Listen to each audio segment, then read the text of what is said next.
প্রাচীনকালে যখন অসুরদের অত্যাচারে আকাশ বাতাস ভারী হয়ে উঠেছিল, তখন স্বর্গ থেকেও দেবতারা বিতাড়িত হয়েছিলেন। মহিষাসুর নামক এক অসুর রাজ তার ভয়ঙ্কর শক্তিতে সমগ্র জগৎকে কাঁপিয়ে তুলেছিল।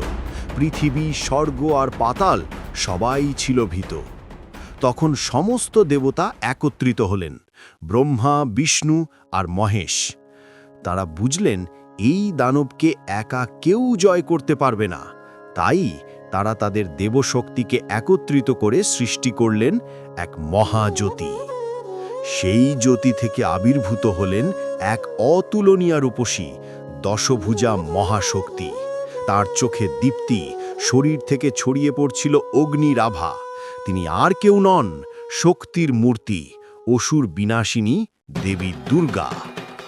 দেবতারা তাকে দান করলেন তাদের নিজস্ব অস্ত্র। বিষ্ণু দিলেন চক্র, শিব দিলেন ত্রিশূল, ইন্দ্র দিলেন বজ্র, আর অন্যান্য দেবতারা দিলেন নানা অস্ত্র। সিংহ বাহিনী হয়ে দেবী প্রস্তুত হলেন মহিষাসুরকে বিনাশ করার জন্য। শুরু হলো ভয়ঙ্কর যুদ্ধ।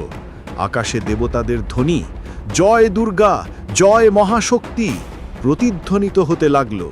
অবশেষে দীর্ঘ সংগ্রামের পর দেবী তার ত্রিশূল দিয়ে মহিষাসুরকে বিনাশ করলেন। অশুভ শক্তি ধ্বংস হল, পৃথিবী মুক্ত হল।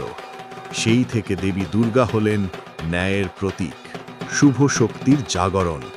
আজও আমরা তাকে স্মরণ করি দুর্গোৎসবে, যেখানে মা আসেন অশুভকে বিনাশ করে শুভকে জাগিয়ে তুলতে।